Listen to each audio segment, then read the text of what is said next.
I'm very happy to see that. Well, I was going to say all of you are here, but there's one who isn't. But it's good to see those of you that are here, City. Happy New Year. Happy New Year, brother. It's good to see you. It's good to see you, Bana. Yes. You're well? I'm well. I'm very well. Yes. Very good. Always a pleasure to be here. Karibu sana. Asante. You know, what will be, as we keep saying. Yeah.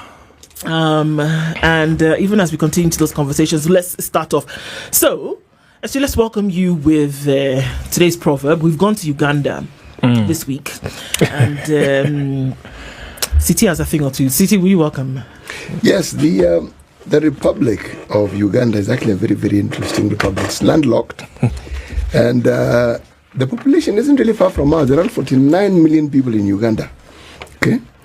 When I say it's interesting, it is precisely that. Did you know that their vice president is a lady? Mm-hmm. She's called Jessica Alupo. Mm-hmm. And most people didn't even know this. They even have a prime minister. The prime minister is called Robina Nabanja. You know, these fellows are progressive. Robina is also a lady. I can't be anything else. I'd be surprised. But okay. For now, let's just go with the lady, isn't it? Yeah. If Robina is listening and tells us, guys, be serious, I'm not a lady. Thanks. Robina will tell us. People talk about the Rwenzori Mountains, otherwise known as the Mountains of the Moon. They're actually on the border of Uganda and the DRC. Okay? It's a mountain range. Beautiful mountain range. Everything you hear about Uganda, you can previously say it's beautiful, wonderful, breathtaking. And as I mentioned earlier on in the first hour, one of the unique things about Uganda, they have lions who climb trees, Bana. You know how it is us to go to watch lions and elephants and Mara. Them, you go to watch lions who climb trees. Think of that one. These Ugandans are forward thinking. This guy is nice. If they climb trees, I wonder what the chimpanzees do. The proverb: an elephant which kills a rat is not a hero. An elephant which kills a rat is not a hero.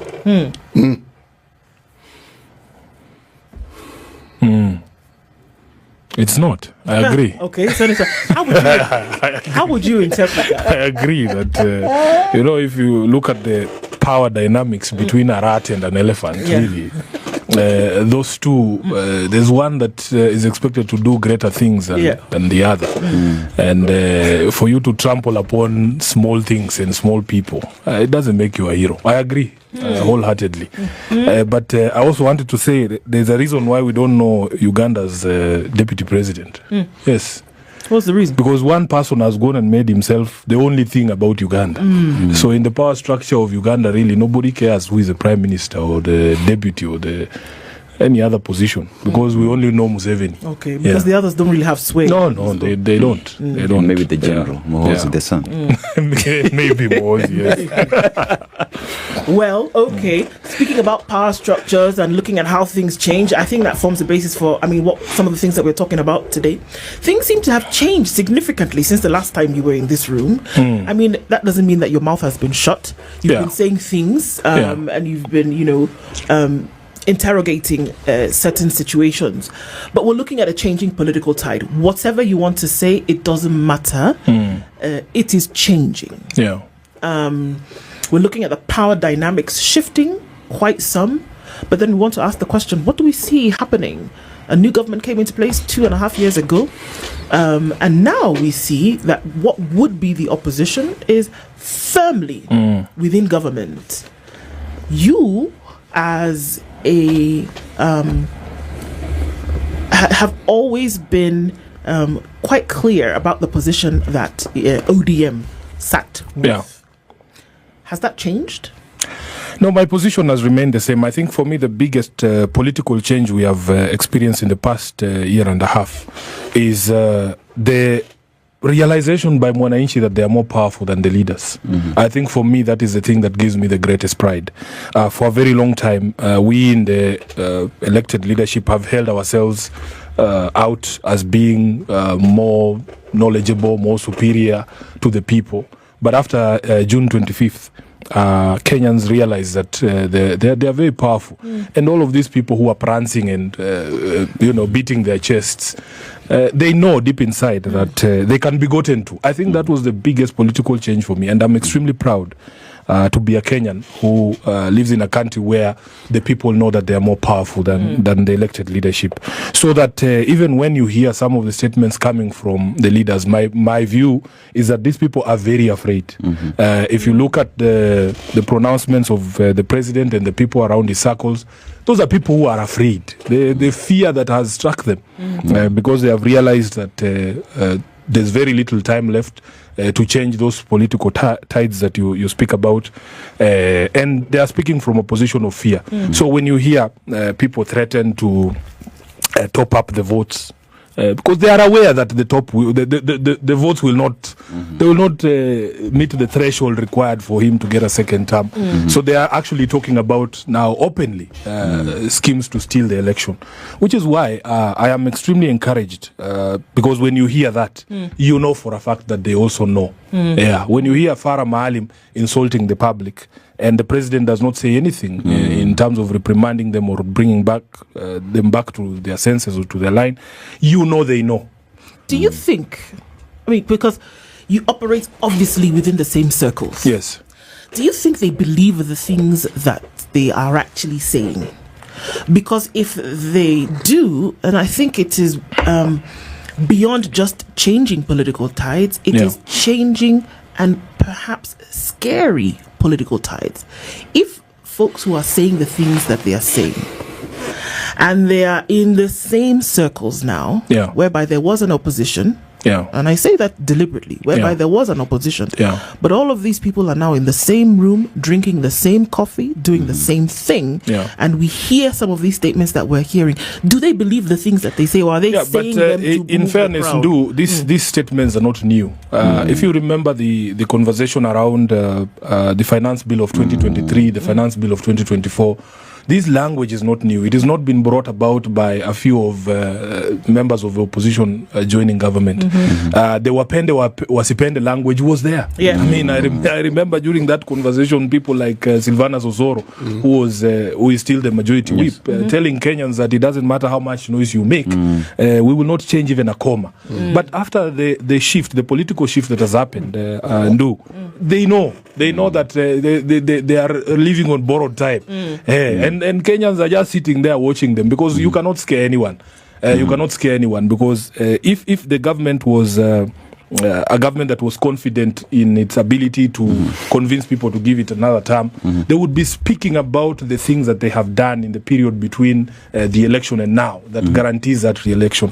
They would be telling us the kilometers of road they have tarmacked, the number of jobs, hospitals they've built, houses they've built. But they know, because as I've said, this particular time in this country, we want to talk about our software. It doesn't matter how many roads you build. If you are going to abduct people for just criticizing you or depicting you as a dead person, then that is the elephant crushing the rat that that city was talking about. And we want to deal with the software issues in this country. People want to live in a free society. People want proper democracy where there is freedom of media, there's freedom of expression, and that you will not be punished for having a different opinion from those in power.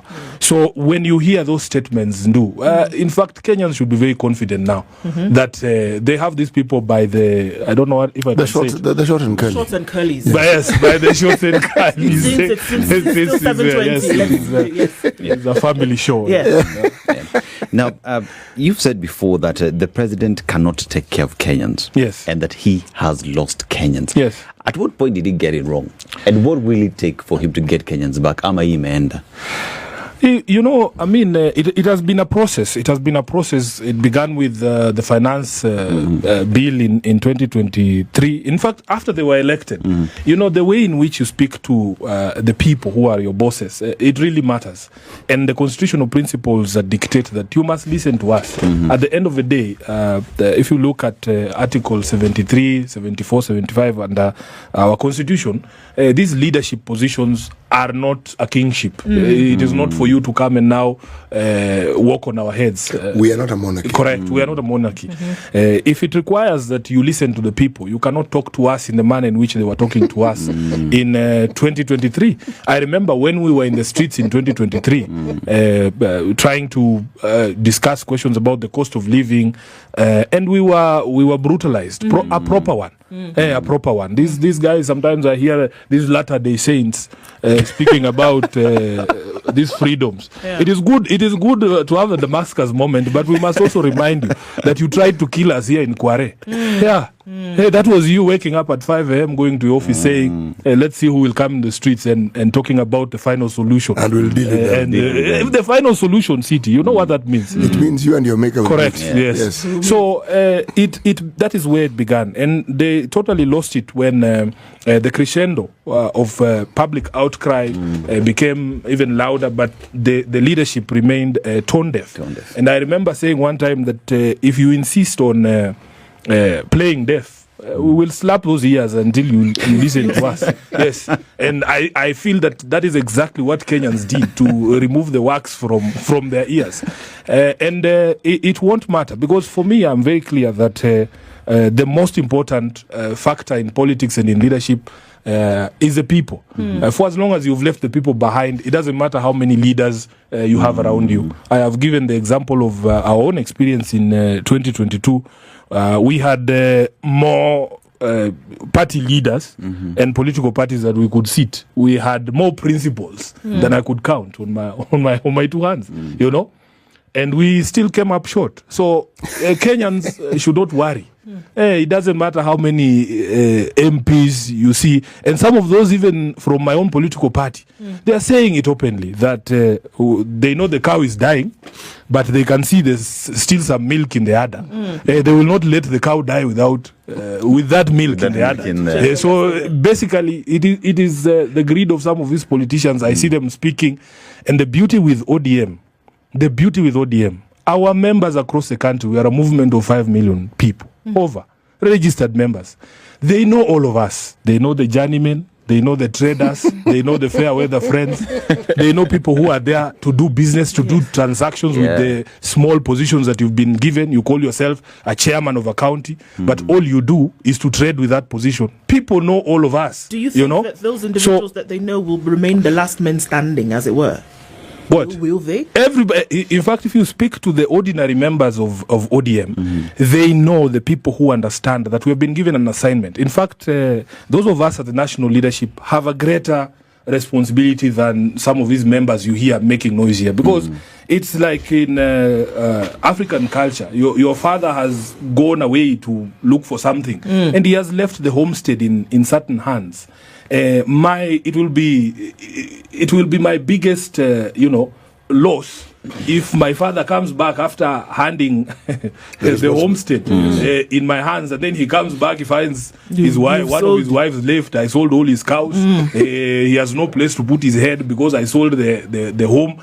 I mean, that responsibility on me as SG of ODM is greater than the responsibility that is on, say, some of these elected members that you hear making noise because over the Christmas period, the president gave them employment letters for TSC, 10 of them, to employ their cronies. We want to build a country where the TSC does not give letters of employment to members of parliament. No. There should be a proper meritocracy that everybody who's qualified to be employed at TSC has a way of accessing these employment opportunities. So all of Sifuna's friends, because I have been clear in my mind that ODM is a party that exists to compete with power with all other political parties, including UDA. My relatives did not get employment letters for TSC. Right. But it is okay. Some of these young people have waited for 8 years. I am sure they can wait for 2 more years. For 2 more years. And then we build a country of meritocracy where you don't need to know Sifuna to access those opportunities that they are dishing out through these members of parliament. So the level of deceit that is in our politics is shocking to some of us. And we want to put an end to this culture. Because when you hear those members talking, some of them, you are called to set house for as low as 100,000 shillings. That is money I can give Ruto myself. It's true. Okay. As a member of parliament, you know how much money I earn. Yeah. Yeah, it is possible for me to give Ruto a loan of 100,000 shillings. If he needs you it, can't, you know, yes, sort of if thing he or needs it, if he's in a fix, he can call me. So are we saying essentially, and then what would the consequences be? That if some folks have flown the coop for this thing that we are talking about, you're a little bit more money in the hands, because we know, I mean, the members of parliament who sat in that chair and told us, yes, we know that money changes hands for certain things. We know, you know. But if we're saying that folks have flown the coop when daddy's not around, essentially, then what does that portend when we are talking about a party, essentially, that is supposed to keep government and power in check when it is on the opposition side? Yeah, but that's what I want to persuade you, that in fact the party is not these characters that you see making noise in funerals and church services, praising the president and singing his hymns. That is not the party. ODM as a party, as I've told you, is a party of registered membership of over 5 million people. In parliament alone, there is 86 members in the National Assembly. There is 20 of us in the Senate. So there is one person in the Senate who is decided to become a court jester because he was lied to that he would be given some money to do a road in his county. Up to today, that road has not been done. And the truth of the matter is, you don't need to prostrate yourself before the head of state for your people to get development, because we all pay taxes. Right, In the National Assembly, we have 86 members. Now we are 83 because there is 3 pending by-elections, including one nominee seat. But out of those 83, the characters you hear in the news every day saying, oh, tutakufa na rais tuko hapo, there are no more than 5 people.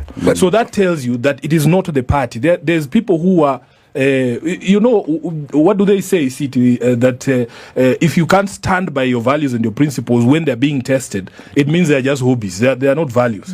And there's people who, as Kiraitu would say, were too willing.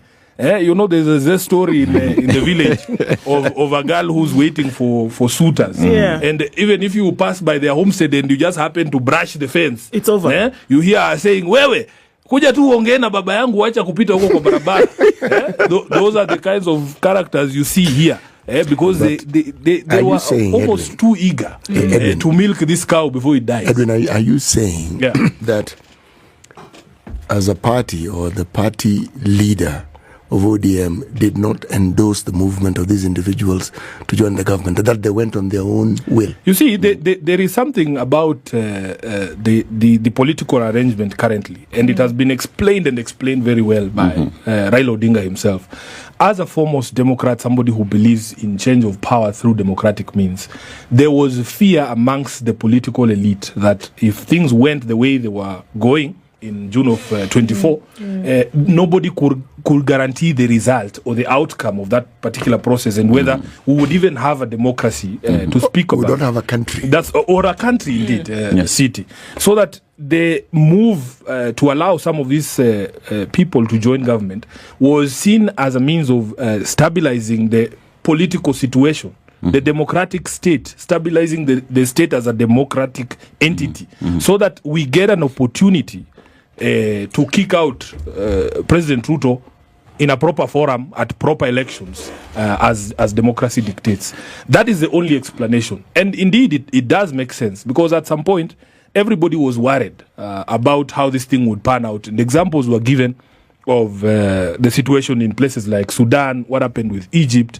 And there was no one, even you city, could not guarantee us that you knew the outcome of that particular process. Nobody knew. Yeah, and immediately we had the army on the streets. I mean, it spooked everyone.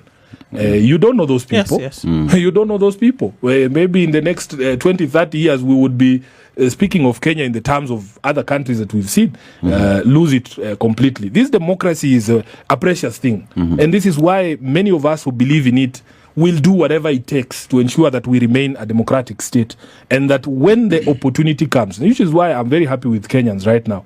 Kenyans are just looking at all of us. They are just looking at Oscar Sudi prancing around. They can hear what Farah Maalim is saying. They know they are afraid. And the day the ballot is put in our hands like this, people will go home en masse. But you see, the thing that I find strange, though, I can understand what you're saying. You have a critical situation and you need all hands on deck. But surely must they speak the way they speak in support of a government that clearly isn't serving the interests of its citizens? No, they mustn't. And in fact, one of the questions I've asked and I'll keep asking is, how is it that it's only those CSs who came from ODM that have visibility? You know, some of us, if the Minister for Water walked here, I wouldn't know who that person is. I don't even know his name or her name. I don't know who those people are. Where are these other CSs who came from UDA? Why don't they speak about 2027 in the terms like the way these 4 or 2? In fact, these days it is not all of them. It's just 2 guys. Hazard a guess. Why would that be? Hazard a guess. That's what I'm wondering. I keep asking myself, what is so special about these individuals that they are the only ones? And I have been in meetings because there was a point at which the leadership of the party thought that they were going overboard. And they were called in our presence as the Central Committee and told, first of all, you do not have power or authority to speak on behalf of either the Luos, your respective tribes, or the Luyas, or the people of the coast, or indeed the party. If you look at the constitution of ODM, the leadership is clear who can initiate even conversations about forming coalitions, and it has been done before. So they were told to stop making these sycophantic statements. But I don't know what happens to people when they are given the microphone in the presence of some of these leaders. You can just see somebody who looks giddy and overwhelmed, like some. When thousands of people are listening, that's what to I'm you wondering. And you're the one with the soul voice, and everybody. That's what I'm wondering. Human nature will. That's what I'm wondering. I mean, you need to contain your excitement. That's the point. I don't think there is a room in this world that if I were put in and asked to speak, I would be so overwhelmed as to forget myself and the values that I stand for. You speak because you haven't gotten that position. No.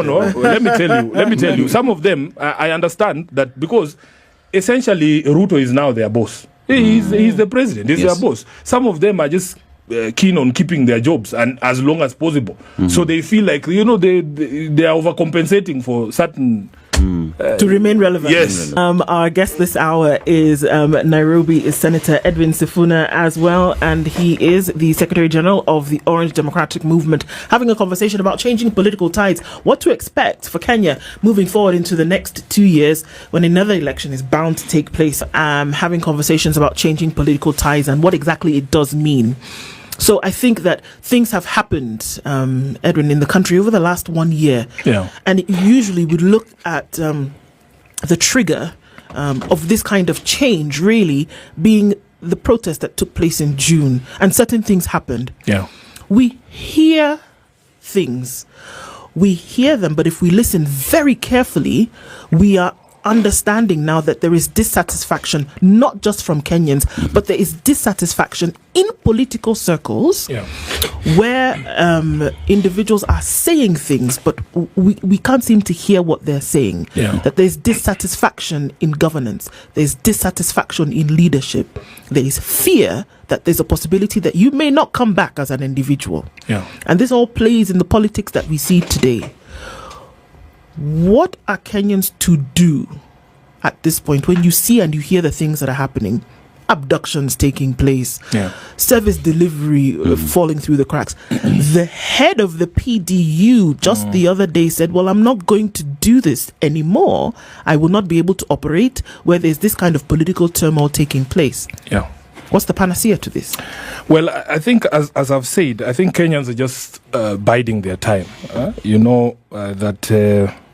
That we have come to a place where even members of cabinet themselves, they're coming out to speak and say the country is going in a wrong direction. You just put in context the things that Justin Muturi said. It is quite shocking to hear some of the people criticizing him and saying, collective responsibility and other things.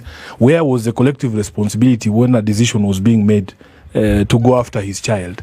Even here at Standard Group, you're a family.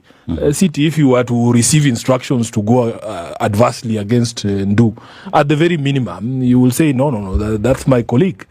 And you cannot fault Muturi for coming out to say these things because, all of us have parental instinct. I think many of us, I'm sure if your parents here, our children is where we draw the line.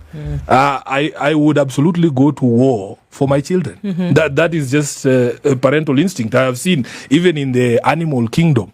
You will see a small bird fighting off a big snake because it's coming for its eggs. That is just maternal and parental instinct. But that it would we be all immediate. have. It would be immediate. It would be immediate. It would be immediate, And, would it not? It would be immediate, and even in the hours following that abduction, I think there was proper outrage that was expressed that even a member of the cabinet was not safe. And this is what we keep repeating, that you need to build a country that works for everyone. If a member of the cabinet, their children can be abducted the way that his son was abducted, nobody is safe.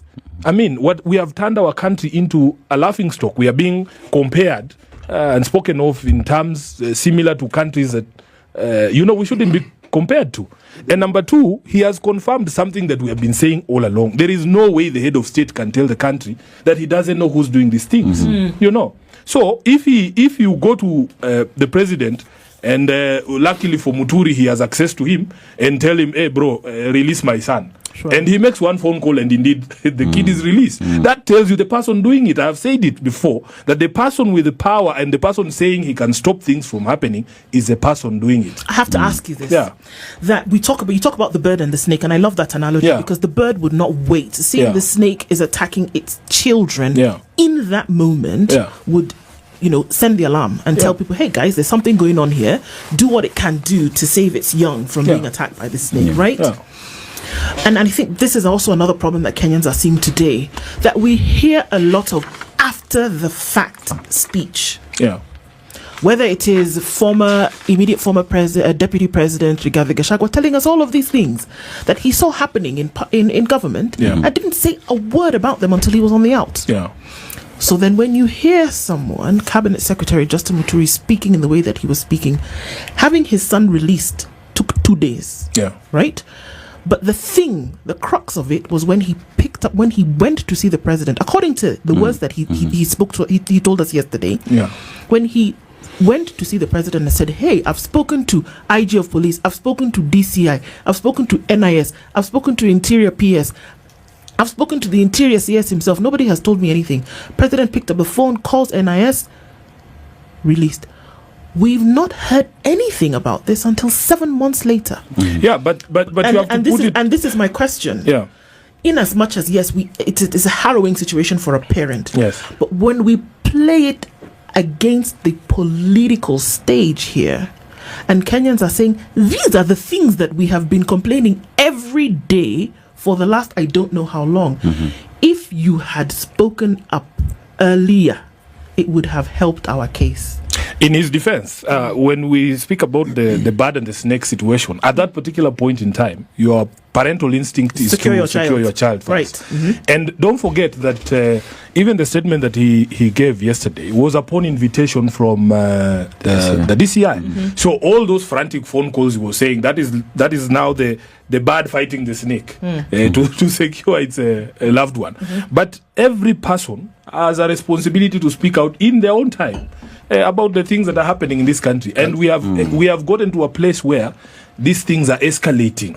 It is better late than never. I would never fault him for choosing to speak now. Okay, because at the end of the day, he is advancing the cause of freedom and democracy in this country by calling out all these things and shedding light to some of these things that we didn't know. Isn't it rather convenient? It doesn't matter, City, because also you must know that there are certain things that happen that trigger you. For instance, with that knowledge, you are seated somewhere, maybe having a cup of coffee, and you see the person who you went to call for the release of your son saying he is not aware of who is doing these things. You can be triggered and you say, now this is just too much. Can I tell the country that in fact this is the guy who got my son released? So there is those who would criticize him and say he would have spoken out earlier, but I am just happy that Kenyans are speaking out. And it doesn't matter the consequence. It isn't just criticism, really. Yeah. It is looking at what it is that we see happening in the country from the broad perspective of everything that is happening. Yes. For instance, we have an immediate former deputy president who is now a one-man opposition party. Okay? He utters things and says things. You actually wonder is this the same person who was here at this particular point in time? Yes. Now, you can point out his hypocrisy. There is no problem with that. But, there's a law of double jeopardy. Yes. Rigathi Gachagua has already been punished for his sins. You can't. He was, yes, absolutely. Charge him a second time. You can't charge him a second time. I voted to impeach him for his sins. So he has already paid his price. He is free to speak about other things now. And I would take a latter day saint over a current day sinner. Yeah, because if he is the person speaking the language of freedom now, it's okay. Because even Paul, when he was Saul, he was the biggest persecutor of Christians. But he now became the biggest seller of the gospel of Christ. It is allowed to have your Damascus moment. So you can remind him. So are you saying that Yes. it's possible that the folks who are on the in, Yes. right, not on the out, on Yes. the in today, Yeah. know the sins that are being committed Yes. by government and leadership, Yeah. are aware of the negative, direction in which things are going, Yes. but because they want to protect themselves, Yeah. perhaps they want to continue pursuing political expediency, are going to remain mum. In the event that something should happen that would adversely affect their position, is when we will hear them saying, actually, you know what, in there, that thing that's boiling is actually a cesspot of a mess. Yeah. We are giving them permission Again, to be quiet. how convenient. Yeah. Is it not convenient? Yeah, because again, SG, you've just told us right now that at that point when the immediate former deputy president was waking up at 5 a.m., making sure that they deal with the situation. Yes. At that point, all that was happening was okay. But now he is the same person who's saying what is being done to Kenyans right now is wrong. Isn't that doublespeak? That's what I'm saying. It is okay to call out his hypocrisy. Personally, I don't care what political ends he's chasing or pursuing, for as long as he's saying the right things. Personally, I don't care what your political motivation is if you are helping us to stop abductions in this country. I agree. To build a society where we're all free. We know who he is. We will remind him every single day that he is no saint.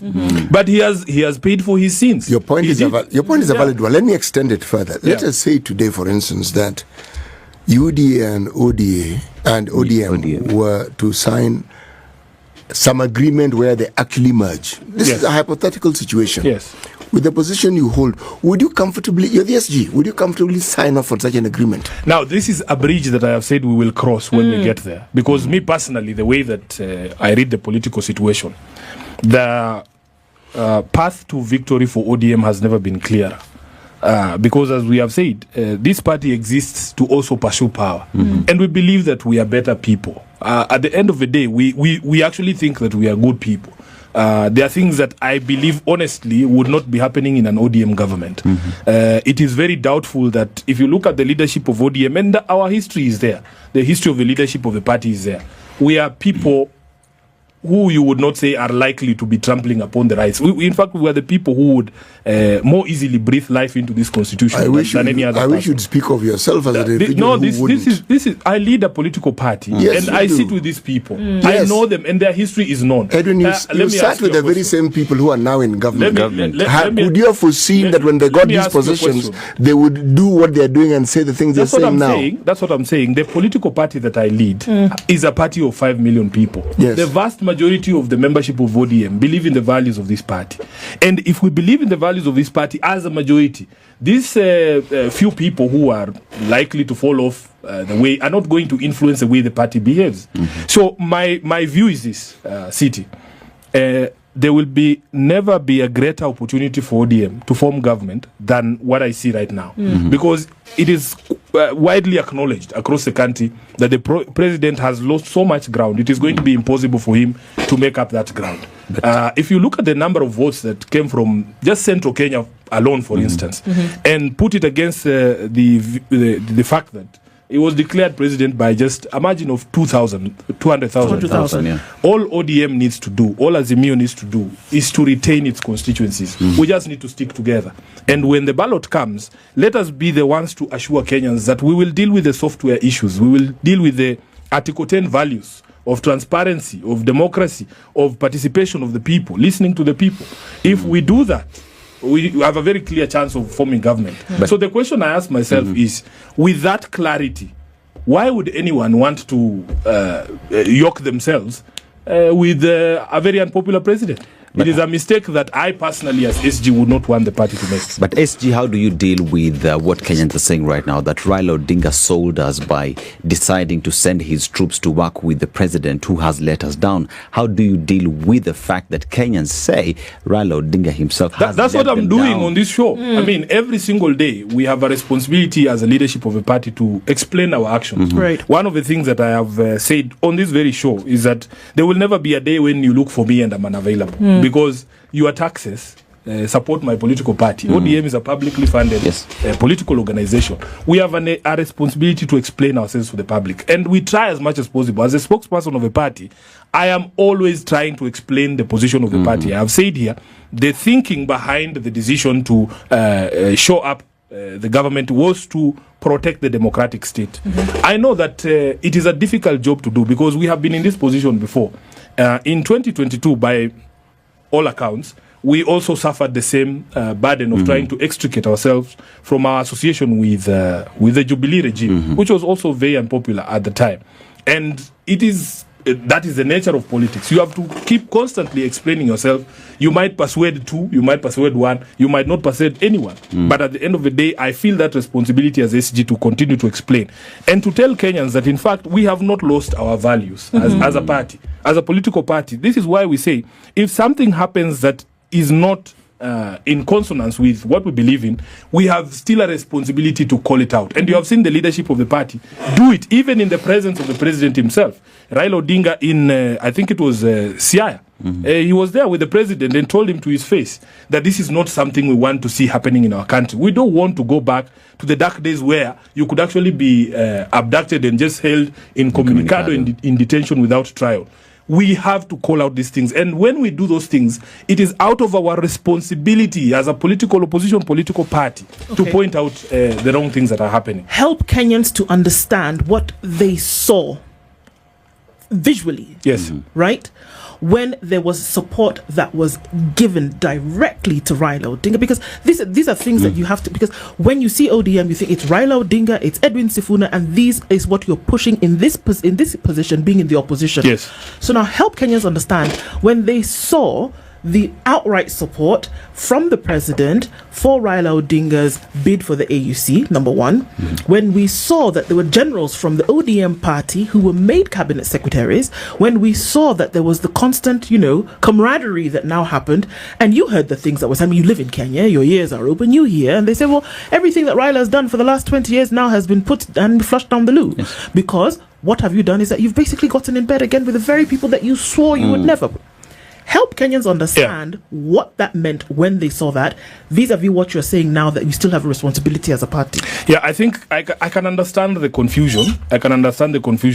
For the part about the president's support for Raila's AUC bid, you can ask the president himself. Because me personally, I have seen, like right now, my party leader was in Zimbabwe.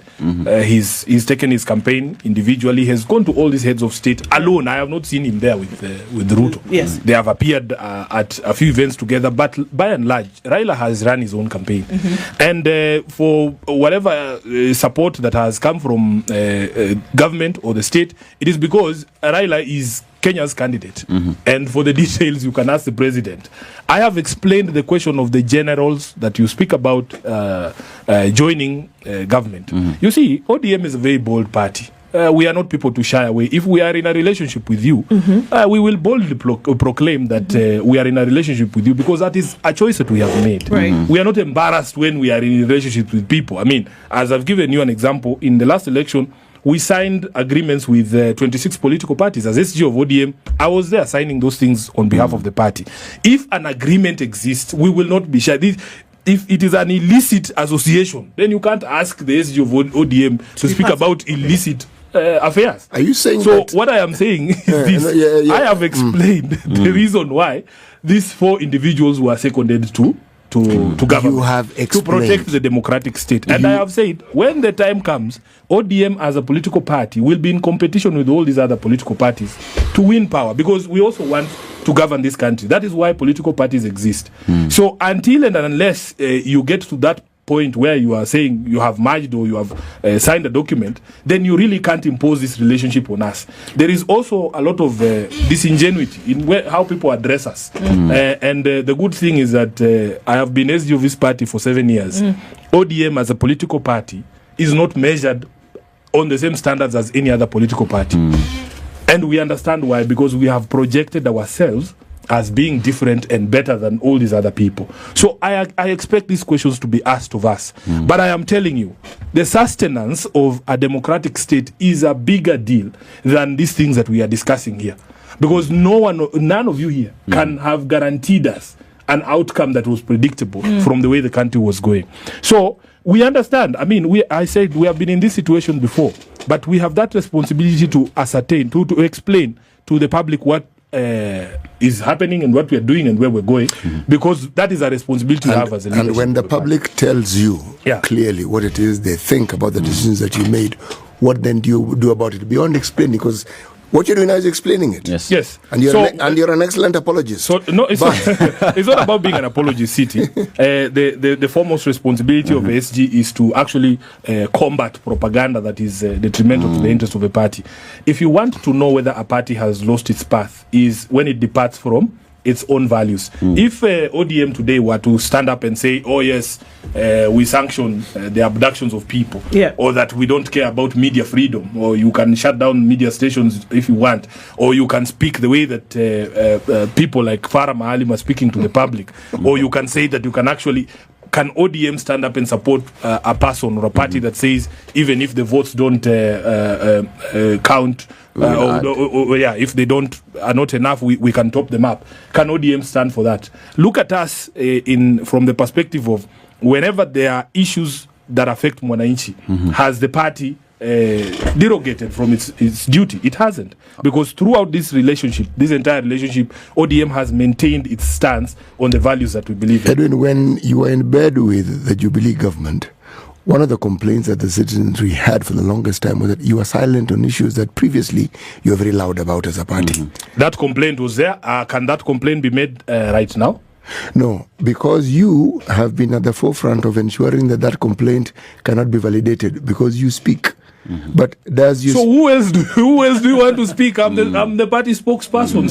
Yes. I'm in agreement. I'm simply saying that because you speak, you represent the party. But when we look at members, because Mbadi, Wandai, Joho, and Oparanya, are they not still members of ODM? That's what I'm telling you. I have said it and I'll repeat it here. ODM is a movement of over 5 million people.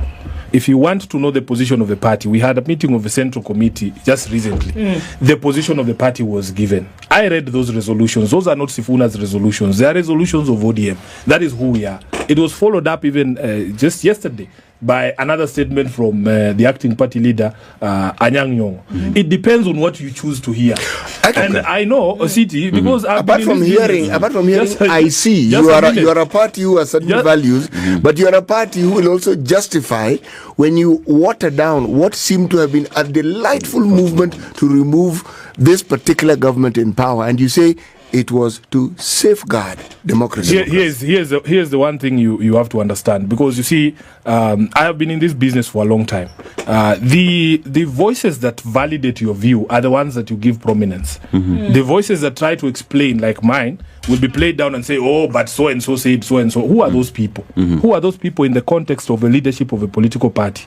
We have 5 million members, and I wish sometimes you open your phone lines to just members of ODM from across the country, because I, as SG, have a national network. I speak to Dickson Manyara, who's the chairman of ODM in Nyandarua.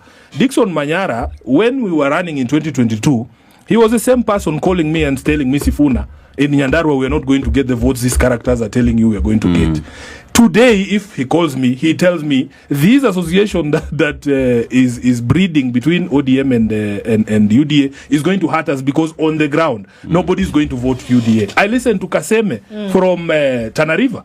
When I call him and ask him, and these people will give you an objective view. I call the chairman, Torome in Narok, and he tells me, Sifuna, Iwi wa Masai hii vitu ya Ruto wamekataa. So I have a global view as opposed to a member of parliament from one constituency who only talks to his relatives. You know, he only speaks to his kinsmen. He was elected by one community, one tribe. He has no clue where Tana River ODM office is. He has no idea. No idea. Yeah. So for me, City, he will allow me to still be the voice of ODM. If for as long as I am the SG of this party, I will speak as SG of the party and give the true position on where we are as a political party. Edwin, as we speak at the moment now, there is a big issue. The elephant in the room, IEBC, is not in place. Absolutely. And with that, you have actually addressed that. Yeah. And even calling upon the judiciary to do its bit. Yeah. Why is it taking so long? Now, you see, the beauty with these conversations is we are on record. It is true that there is delay in reconstitution of IEBC. There are some dark forces who have decided to stall this process. Because as we speak right now, the reason why the panel is not in place is because there's a court order that was obtained from a very notorious court in Kiambu, challenging the process. I have done my bit as a leader of a political party and as a senator.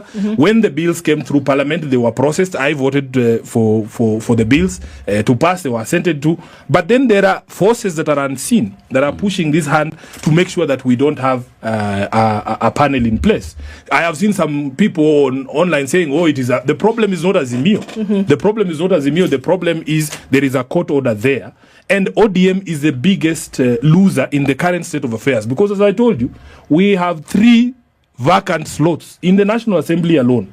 And if you remember the clamor around the finance bill of 2024, I remember Kenyans on social media telling me, Sifuna, you must deliver to us all the 86 members of ODM to vote against this thing. Now, if there's a critical vote right now, those 3 votes would make a big difference for Kenyans. Yeah. Okay. So we would like that the judiciary dispenses with these cases quickly so that we can have the panel in place and we have an IEBC. Okay. Yeah.